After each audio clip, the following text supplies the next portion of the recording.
BrainStorm. BrainStorm 9000. Welcome to BrainStorm 9000, the show where we talk about your brain and your mom's brain and your friend's brain, all the brains. And then we storm into your brain to tell you what hurts you and what hurts your brain, people. Hi, I'm Dr.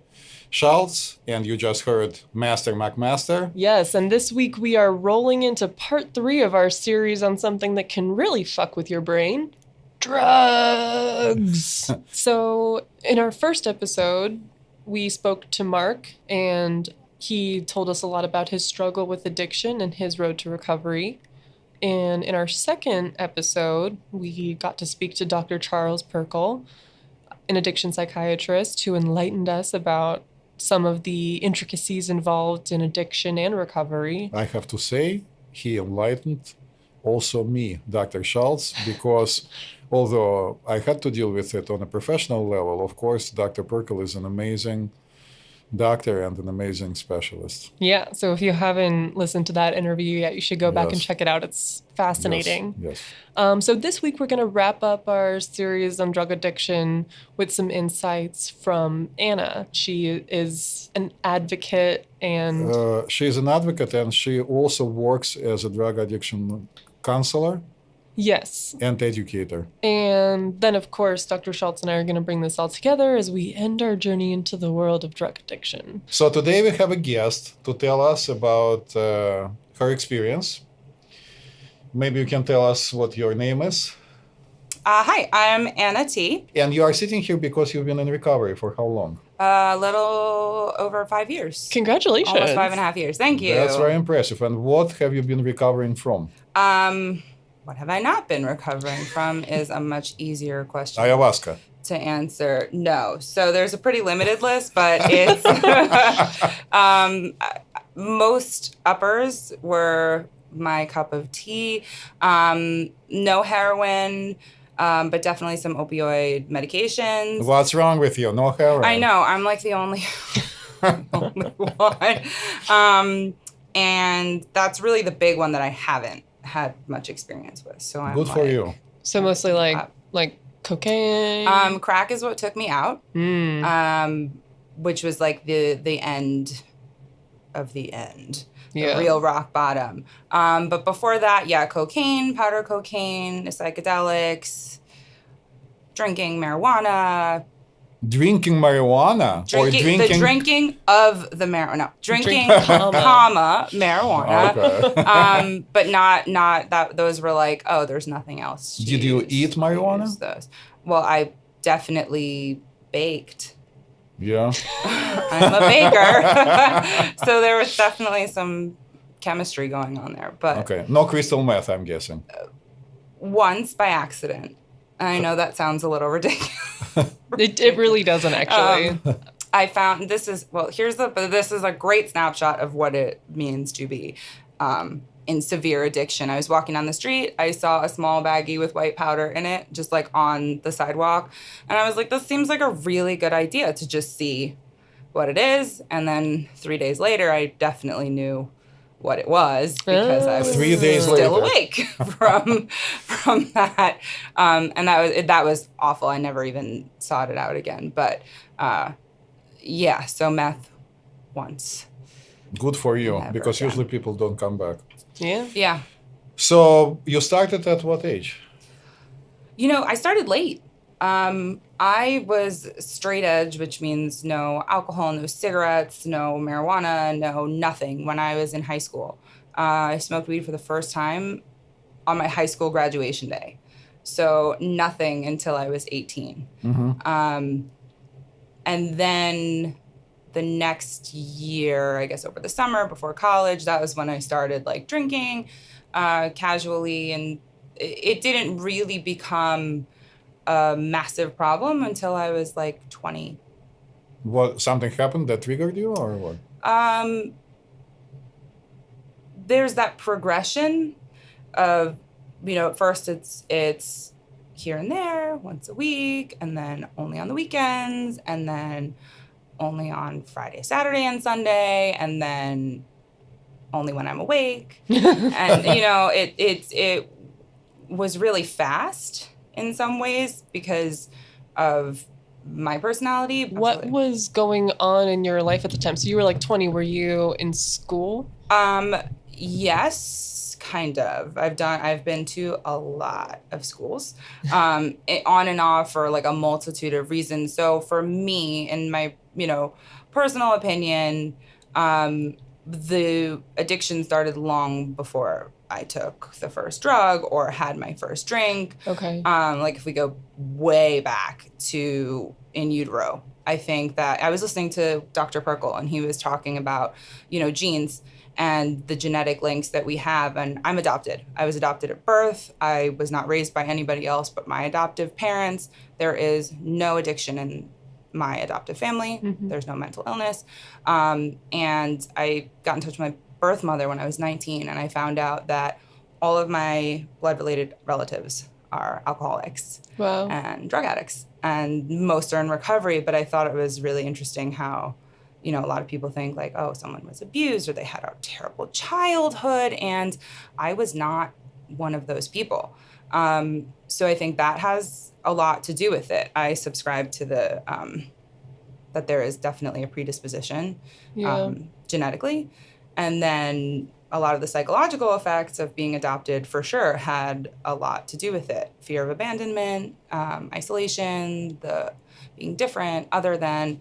So being raised as, a biracial child with an adopted biracial brother Right. by white Jews on the Upper West Side presents its own sets of I'm sure. issues. Did you have to go to a traditional Jewish school? No, but we did go to synagogue. I was just saying to you that I'm a cultural Jew, so it was Right. like holidays.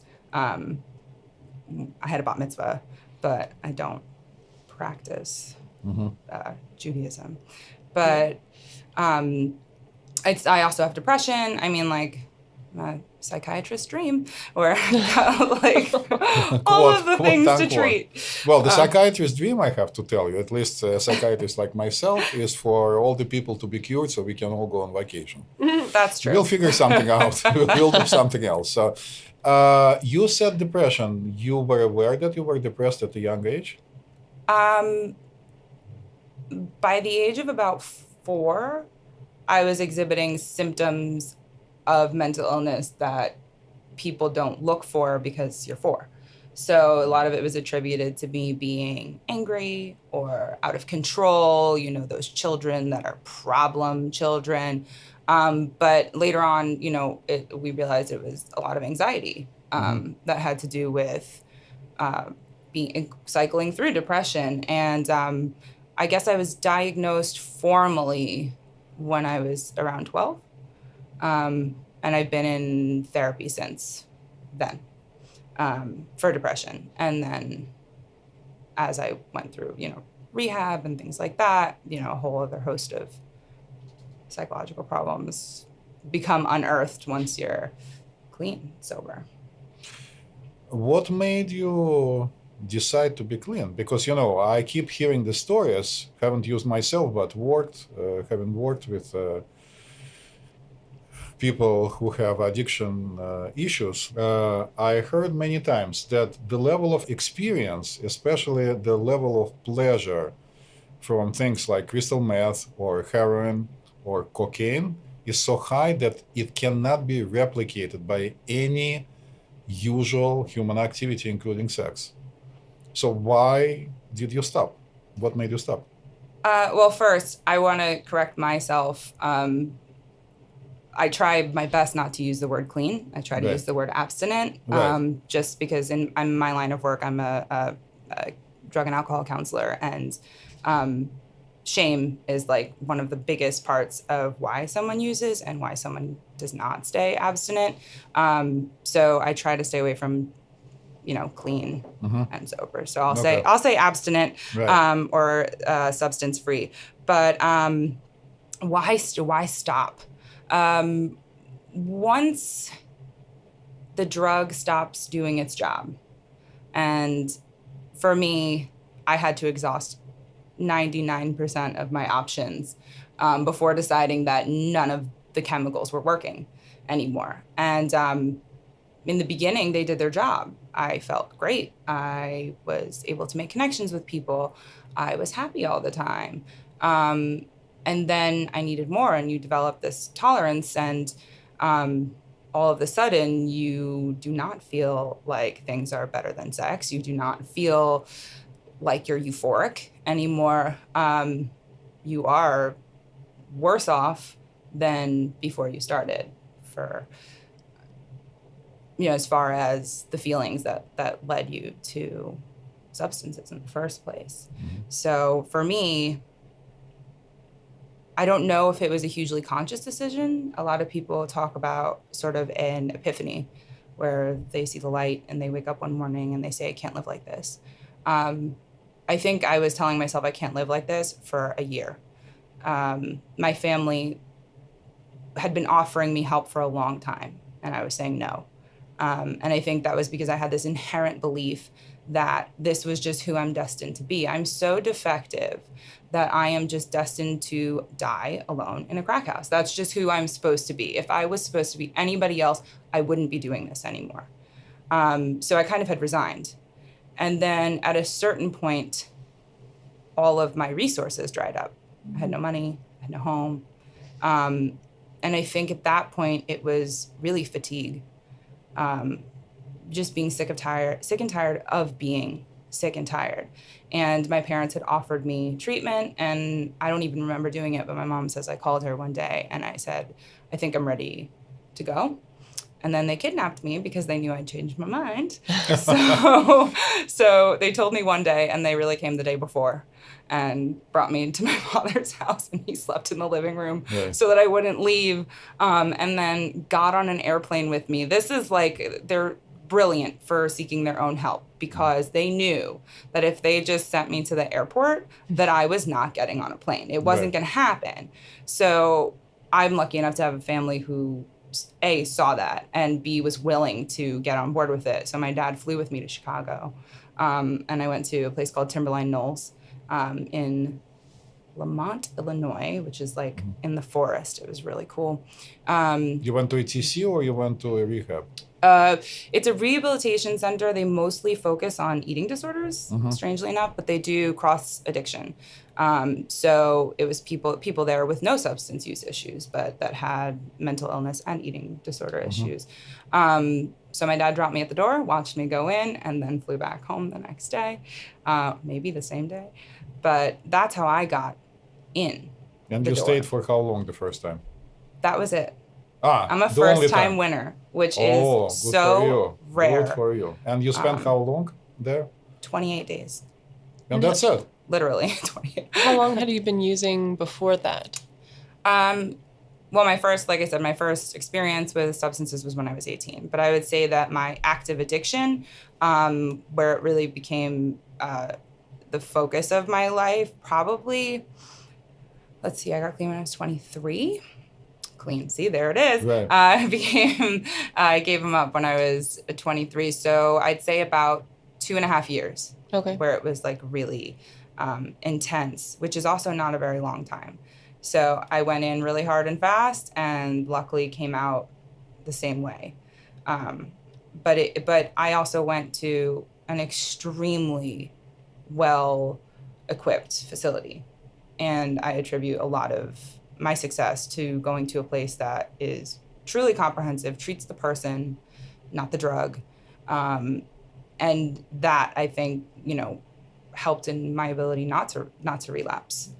So Mark, when he spoke to us, and I know that you listened to Mark, was very, very skeptical and critical about rehabs. So maybe you could share your experience and tell us, all of us, what were the important, essential features that made you feel that it was comprehensive and helpful for you? Right. So it's interesting because I've always, before I got into substances, I was studying psychology. That's what I wanted to do, and it was early childhood psych. Right. And then after my experiences in rehabilitation and just in therapy over the years, it sort of changed gears into adults.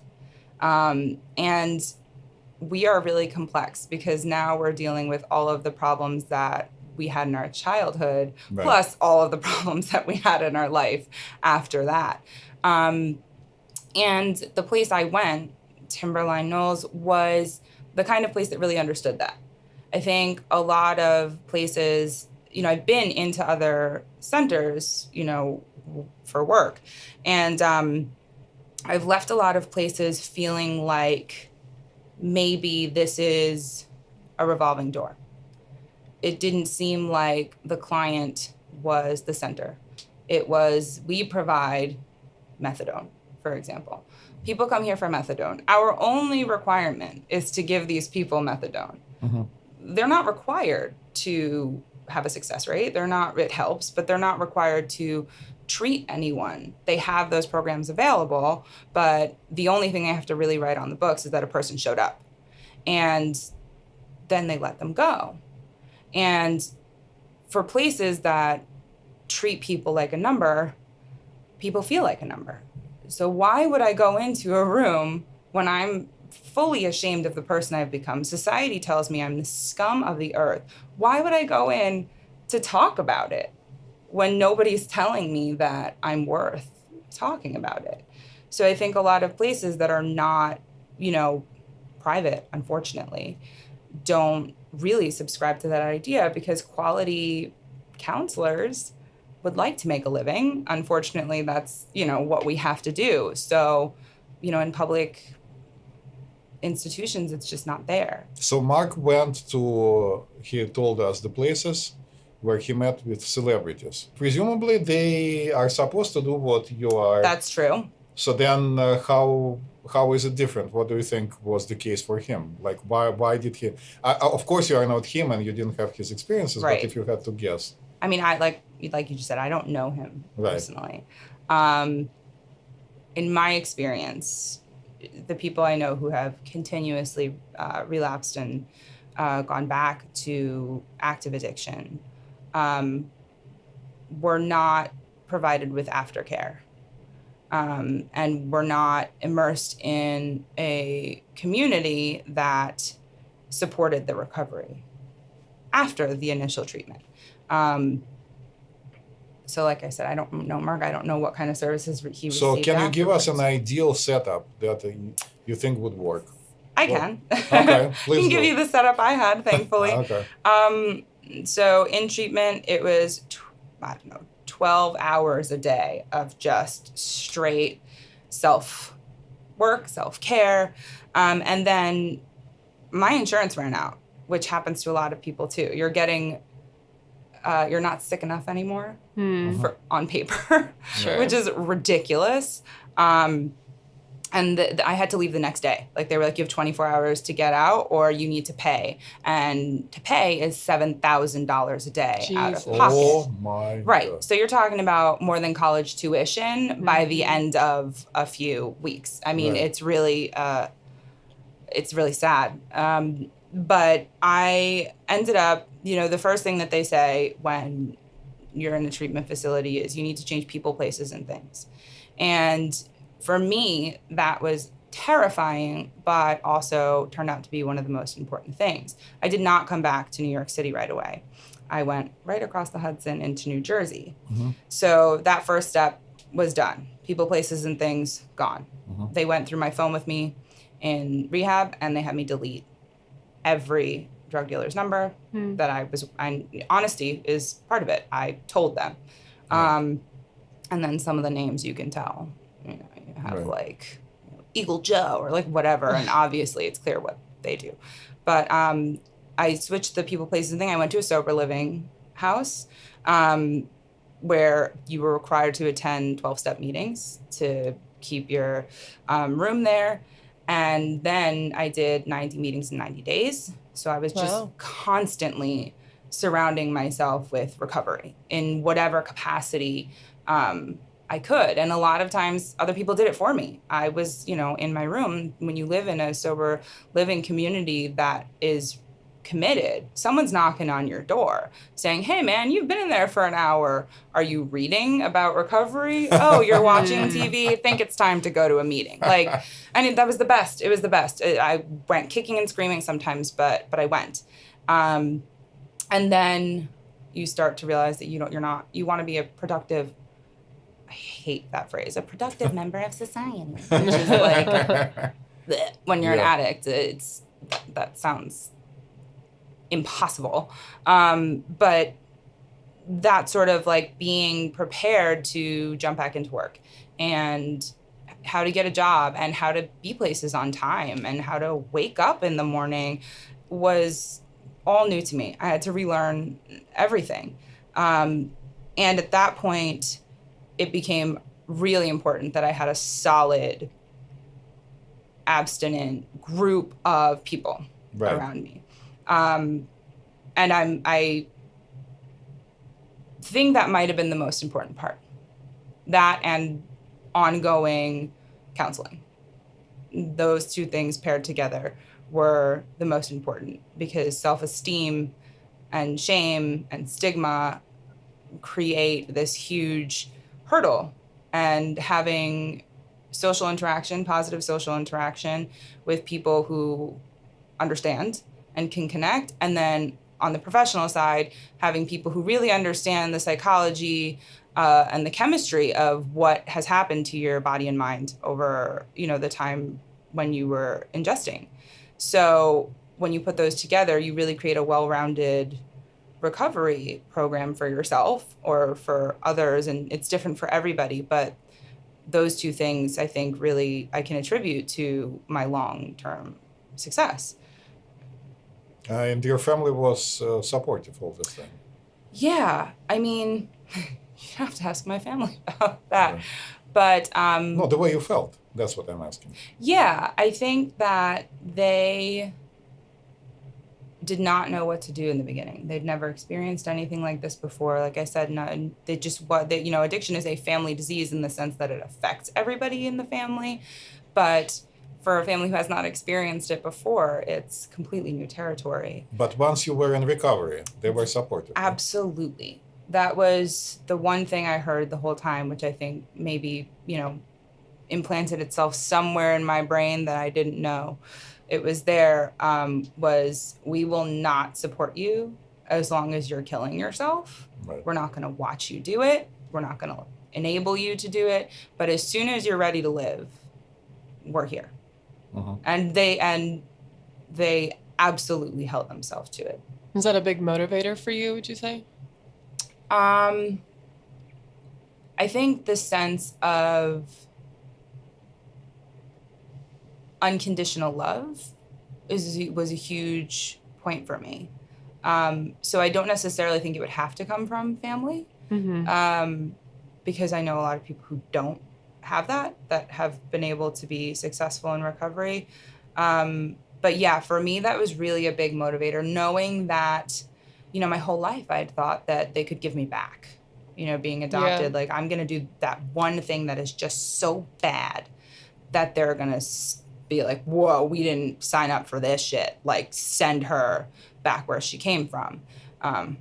It's like, who knows where that would be. And to see that I did this, and the guilt that came with it, and to see my family going, this is going to be a long road for us to trust you again, but we still love you. And I think to find a place or people who say that and actively show it is of the utmost importance. Yeah, absolutely. Yeah, I can tell you, you probably heard it when I was talking about it in the previous episode. I lost my very best friend. He overdosed when his father was at home. And the situation was that actually the father was so critical that even when the friend of mine came back from the second therapeutic community experience, he still was like he wasn't talking to him. Mm.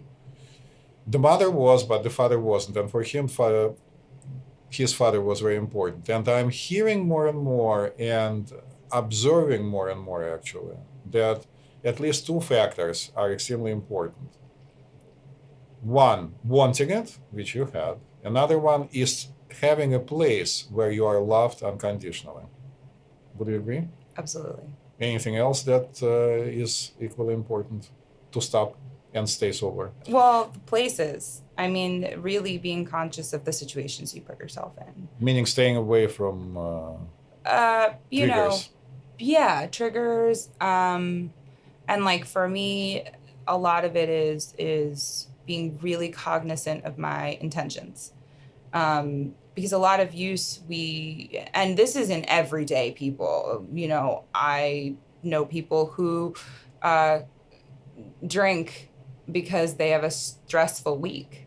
Right. Well, your intention isn't to go enjoy a tasty glass of wine that pairs well with your food. Right. If you're saying, oh, I need a drink, your intention is to numb whatever that feeling is, the stress, to relax the easy way. Right. Because you can just put something in and it's instant. Mhm. And for somebody who has the addiction gene, that instant gratification is like the best ever. So I have to check my intentions with anything, with who I become friends with, you know, where I work, where I go on the weekends. Those things, you know, am I going because this really, you know, feeds my soul? Or am I going because I want to fit in? Or I don't want to be alone? Or, you know, I feel sad and I don't want to think about it. And really evaluating all of that constantly. It's a constant job. It really is. My fear of relapsing on substances has gone down with every day that I am substance free. But all of the symptoms that the drugs were concealing rise the longer that I'm not on drugs. So for me now, it's like all of those little things. It's like every month something comes up and I'm like, damn, this is the reason I was using drugs. And I know I can't go back to drugs. So now what? And that for people is a huge reason to relapse. Now what? If no one's helping you figure that out or you're not aware, what do you know? What can you do? How do you make that go away? Exactly. So what kind of support and help are you getting nowadays when you've been Abstinent. abstinent? Substance free. Well, I can do my little advertisement now. Please do, by all means. So I ended up, I'm a musician and a singer-songwriter. And creativity and creative outlets have always been extremely important to me before, during, and after use. And I ended up finding this wonderful place called Rest Stop Rejuvenate in Rockaway, New Jersey, where I had the privilege of meeting a woman named Vicki Mulligan and Linda Bagden, who opened a place in a former fishing tackle shop and created something called a creative living room. And what it is a safe space for all types of people in recovery from anything or not in recovery at all. But it is a substance-free place where anybody can come and they're welcomed with open arms. And I went for an open mic to perform. And I always say I walked in and the room feels like a hug. I know that sounds so bizarre, but you walk in. Sounds lovely. It's the best place on earth. If I could live there, I would. But you can't bring dogs into businesses. But I went in for this open mic and I was able to share, you know, about my recovery without being judged and share my music without being judged. It's not, you know, a bar where people heckle you. You know, everyone is completely supportive. And through my connections there, I was able to begin doing work for them. So I host open mics there. I started my workshop program there. And now I'm able to go out and speak places and advocate for people. And that's where I feel supported, when I feel like I'm helping others or sharing my experience so that other people don't have to feel that sense of loneliness. Because not everybody gets to walk into a place like that. So in my opinion, you have to bring that to people. That's amazing. Can you tell us a little bit more about your support groups and your outreach work? Sure. So I do 2 events each on the first and third Saturday of every month. Those are music specific. So one is a general open mic where anybody can come perform, and I host that one. And then the other one is a recovery concert called Journey Through Song, where we have 2 featured performers every month come in and share their experience in recovery from a multitude of things, and how their artistry has been incorporated and how those 2 things have evolved together. We call that recovery friendly, but not recovery exclusive. So that's one of the events that we put on that people can come to and really have that sense of community. And then on the other side, my workshops are mostly for parents and family members of people suffering from the disease of addiction, so that we can really get in on the ground floor. People, mostly parents of teens. I'm doing an event in September about talking to teens about addiction, and not necessarily for people whose kids are using, so that people get this understanding. So that's my favorite, personally, thing to do, is to talk to parents as somebody who has been through it, who has not been that far away from that time in my life. And then I also go into high schools, and I have a program where I speak to high school students from freshman to senior year about my personal experience and what to look for. And none of this, like, I'm not going to speak negatively about other organizations, but the just say no thing, Like it's that easy. don't work for me. It just didn't. And I don't go in there and say that. I think it's really important for people to hear, this is what happened with me. Doesn't mean it's going to happen with you, but this is what it looks like.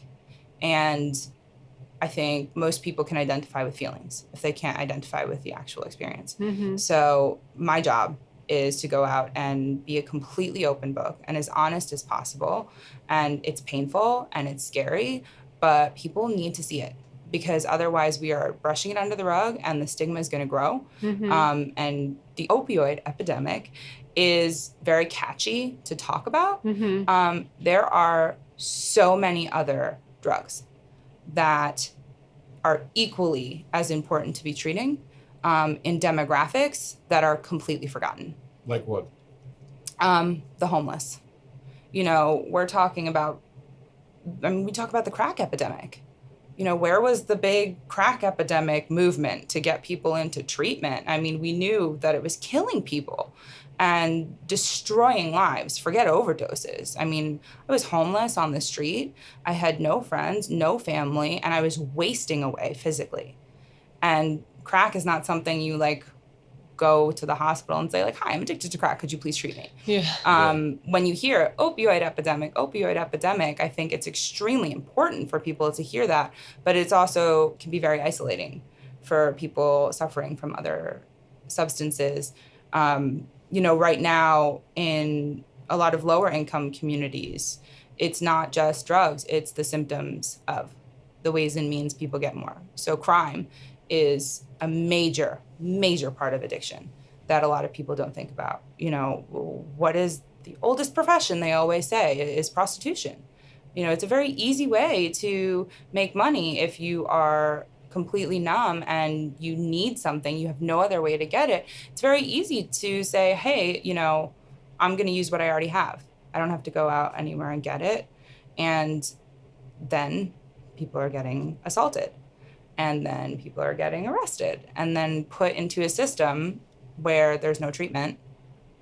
And then it feeds the low self-image. And the cycle just continues and continues. Just a negative spiral. And it's awful because the services just aren't there in those communities.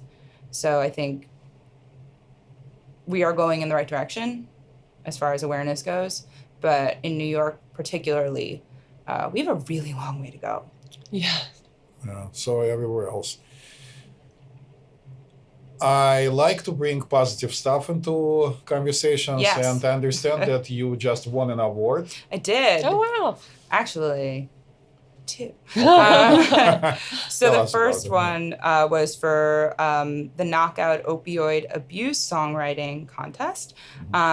Myself and another woman were the grand prize winners for Song of the Year. We wrote and recorded a song called Invisible, and we submitted it. And there's another event coming up in October. Took place in New Jersey, where people submit poetry, art, music, and the finalists are paired up for songwriting.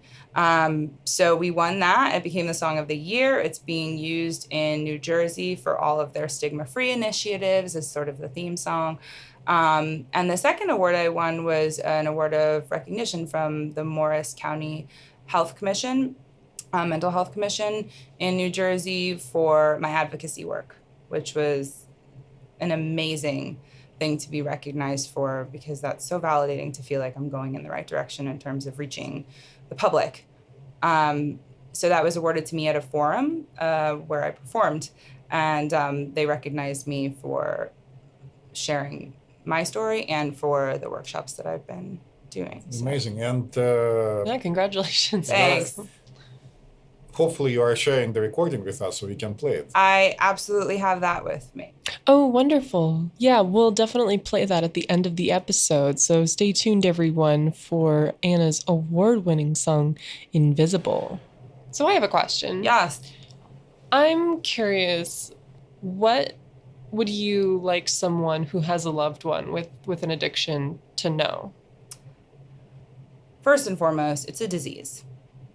It's a fact. It's in the DSM now. I will argue with someone about it, but you're not going to change my mind. DSM, people, is a diagnostic statistical manual. It's basically a psychiatric Bible.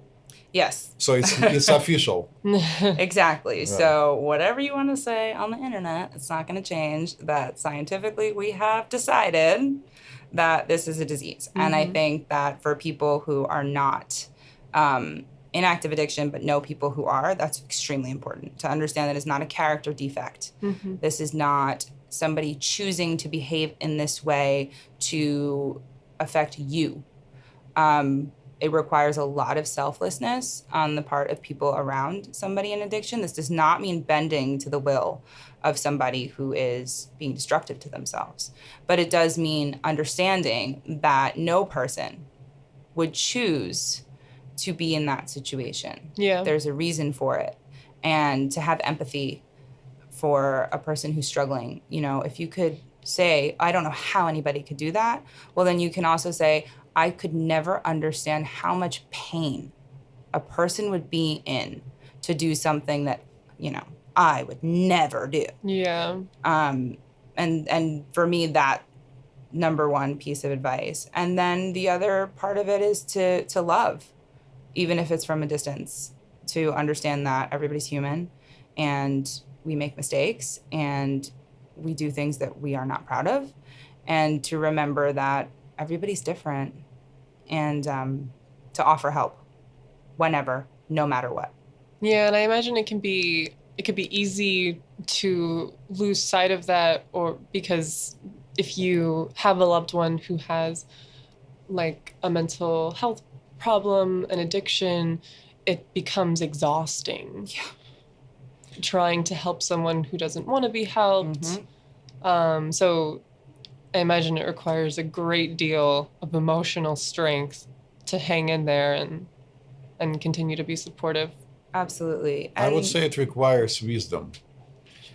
What we are asking people to perform, you say it in a very compelling way because you've been through that. And I keep saying it from my observations.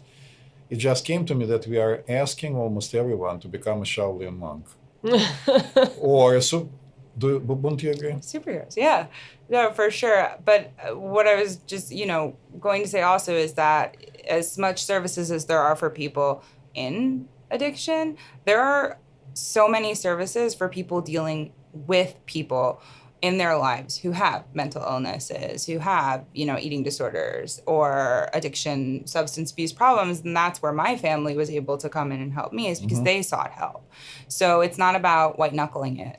It's not about tolerating it Mm-hmm. and putting forth all of this love as you're draining your own, emotional resources. That is not how we fix a problem, is by creating our own. So seeking out all those resources, every human needs the same thing.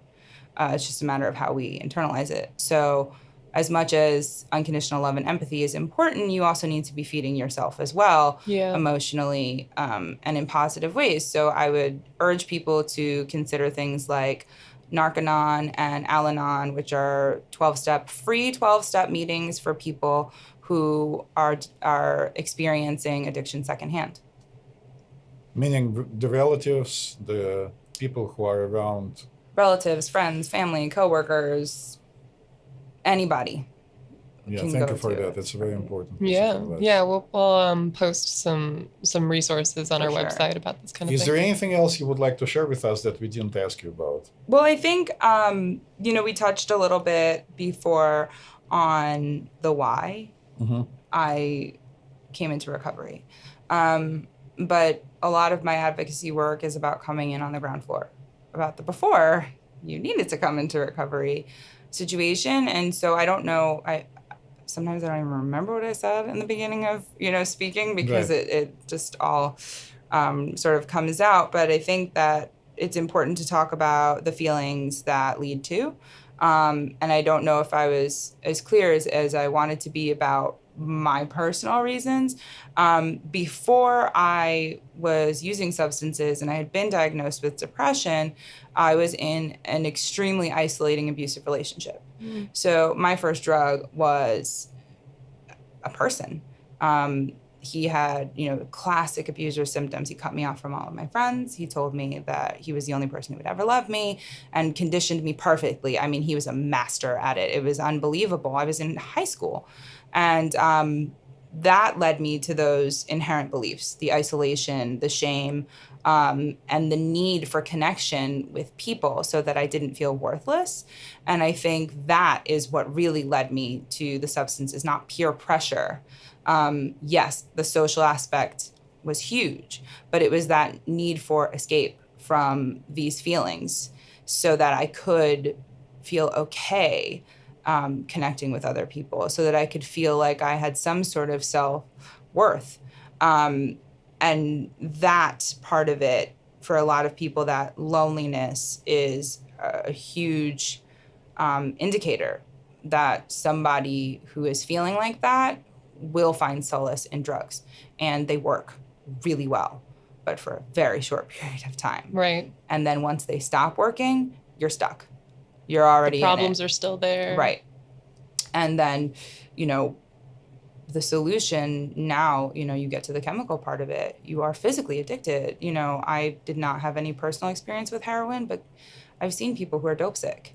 Mm-hmm. And of course you go back and use. Like, who would want to feel like that, after a few hours? I mean, it's every time your body starts to come down, it begs for more. So there's the psychological addiction and the physical portion of it, which keeps people going. So just wanted to sort of touch on that it wasn't one day I went to a party and somebody offered me cocaine and I was off to the races. Mm-hmm. There was a very big progression and people around me could see it, but they didn't know what it was. So it was very difficult to identify, but I think it's something that needs to be looked for, because then we're heading off things of the past. I think the drug war is a crock of shit. And I think it's really about supply and demand. Getting rid of the drug dealers isn't going to get rid of people needing the drug. Yeah. So on the opposite end, we need to stop creating demand for them. So I think that was really what I wanted to stress the most, was that we can stop these things before it begins. By being more aware and more supportive of mental health issues? Yes, and by really talking about it. Yeah. I'm younger and younger. I am a nanny to elementary school age children, and we talk about it, not in the way that I'm talking about it with you. Sure. But I mean, these are important things to talk about. You don't let somebody treat you like garbage. Mm-hmm. Those are important things. We don't tell, I don't tell the girls that because a little boy hit them, that he likes them. No, nobody should hit you for any reason. These are things that we can talk about with younger kids. We talk about empathy. We talk about respect. We talk about self-worth. Those things are directly related. You don't have to come in and say, well, I used to smoke crack, and don't do that. It's you don't have to do it that way, but I think we forget about it. What I would like to suggest, and first of all, I would like to thank you for sharing all this Absolutely. Experience, and I'm not trying to flatter you, but I can tell you that I've heard a lot of people talking about addiction, and you are the first one ever who is so insightful and brought up so many important issues. So I would like to emphasize to people that being loved is very important. Being accepted the way a person is very important. And on the other hand, the person needs to desire not to use. I also would like to say that from my perspective, it's kind of strange to me that my children were receiving sexual education, something like at the end of the primary school. Mm-hmm. I doubt that even today anybody educates children and generally people that they have a brain and it's their main organ, and that they have feelings and this is what drives them in their life, and they have consciousness and they have to be conscientious about what they're doing. That you, meaning the you, is probably more important than anything else. Right. And the time has come to appreciate it and start taking care of it. And that's what BrainStorm 9000 is all about. Yes, that, and not only, encouraging this awareness of your brain and yourself and the importance of all of that, but also encouraging the importance of self-love and self-reflection, which you, Anna, are so insightful when it comes to that. Yeah, but also people who are around you and around us also need to be respectful to us. It has to be a mutual process. Mm-hmm. So my dream is, and we spoke about it with Master McMaster, to have the whole program where we are going to show people how to talk respectfully to each other. Yeah. Sure. Or the respectful and wise Master McMaster.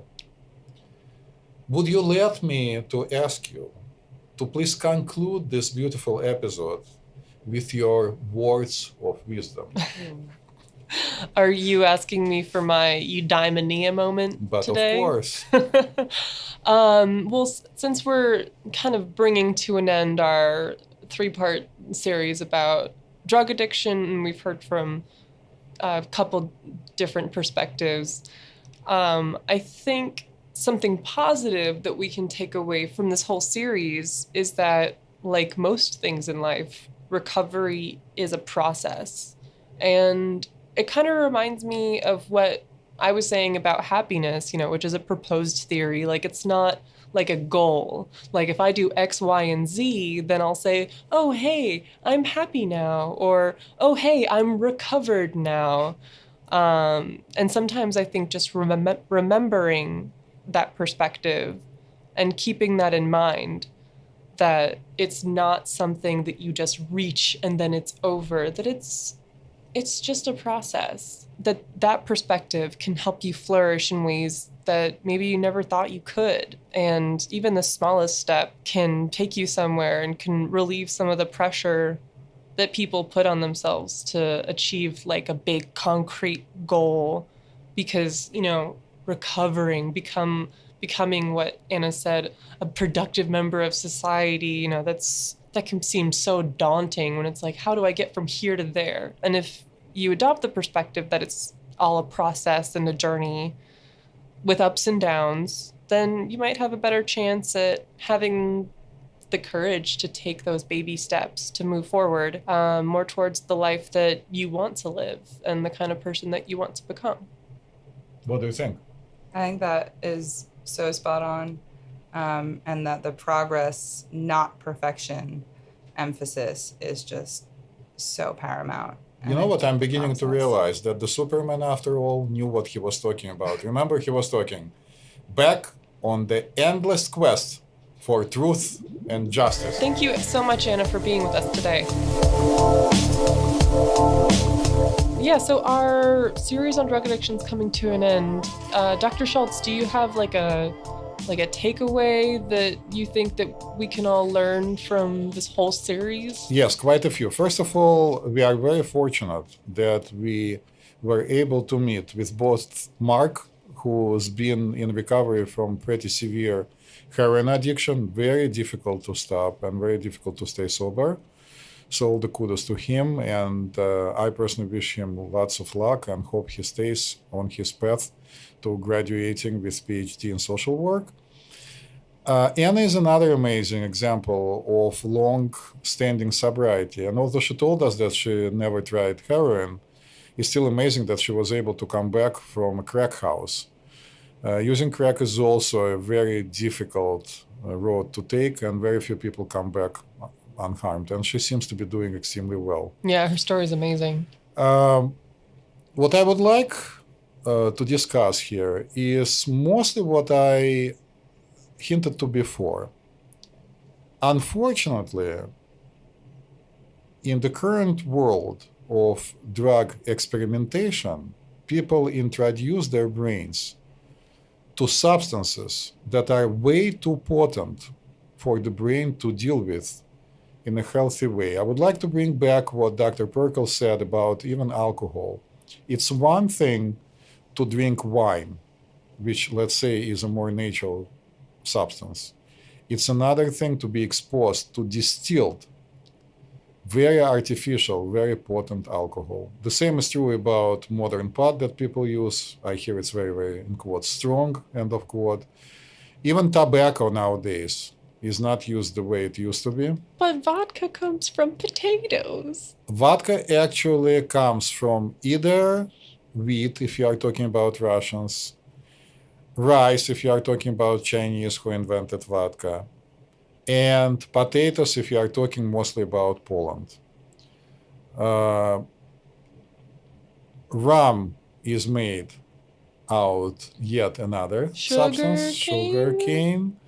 Tequila is made out of agave. I think we could continue the list forever.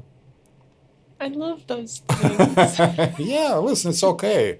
So overexposure and playing it as if it's totally normal to hit the brain with enormous amounts of poison, human-made, non-human poison, leads us to a significant brain damage. And we can speculate here about different brain pathways that get damaged. We can talk about the fact that on SPECT, SPECT studies, when you can see in color how different parts of the brain are supplied with blood after one hit of cocaine, pretty big caves are formed, meaning places where blood doesn't go.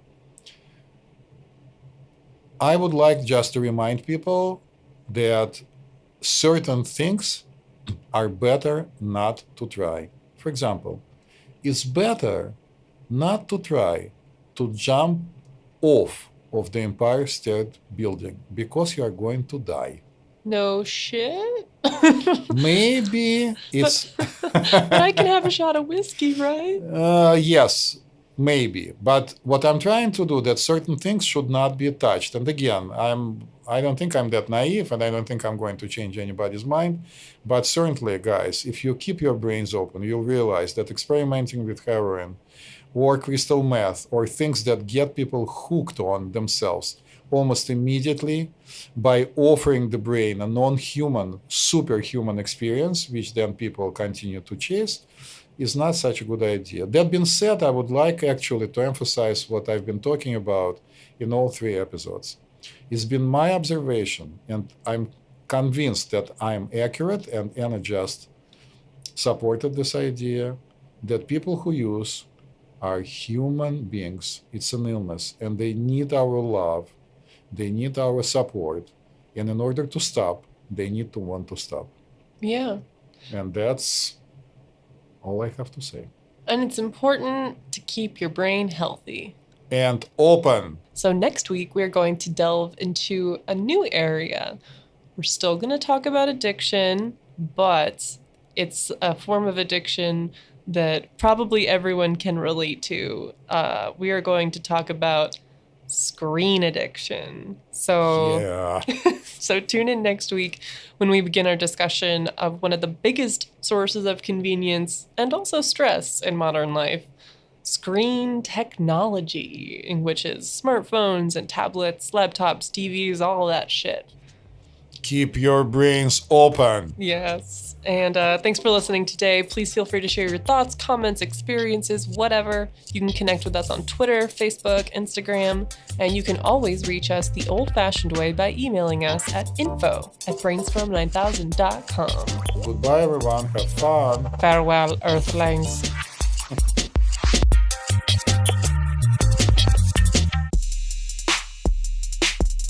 Hey everybody, thanks for tuning in to another episode of BrainStorm 9000. If you like us, love us, or marginally tolerate us, hey, go ahead and subscribe, rate, and give us a review on iTunes or Stitcher or wherever the hell you listen to your podcast. Stuck beneath the frozen sheet of ice above me, face and hands pressed up against a frosted window pane, watching happy people's rubber souls pass over me.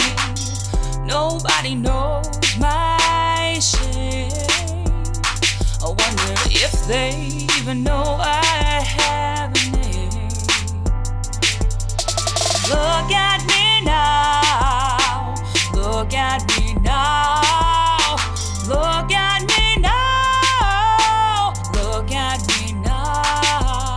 It's invisible, many closed-minded, blinded, 'cause the visible inside doesn't show. Flying everywhere, not know where to go, deal with too much. Trying to slam me to the ground, I turn silent, not making a sound. Determined, strong and quick, getting all the rebounds. Heart, body, disarray, yet together, no surrender forever. Yo, the ground is hard, oftentimes leaving scars. Yeah, the ground is hard, oftentimes leaving scars. Battle wounds, then you reap success. This is how my life goes, hit me with another test. Look at me now. Yeah, look at me. Look at me now. Yo, look at me now. Look at me now. Yeah, look at me. Look at me now. Yo, look at me now. Look at me now. Yeah, look at me. Look at me now. Yo, look at me now. Look at me now. Look at me now. From deep within the shadows of forgotten spirits, graying ashes yield to tiny embers that ignite, bursting into flames that melt away the darkness and somehow penetrate the ice. It's time to begin my life. The presence of your true essence is a blessing, undressing your mind. The algorithm of your mannerisms mirrors your beauty inside, breaking through barriers, coming out of life full of pride. Yo, I'll catch you on the flip side. I love chaos, but I want the madness to end. I'm my worst enemy, you're also my best friend. Now is the time to find the way up from within. Yeah, now is the time to find the way up from within. Nothing can defeat me, I'm in it to win, yeah.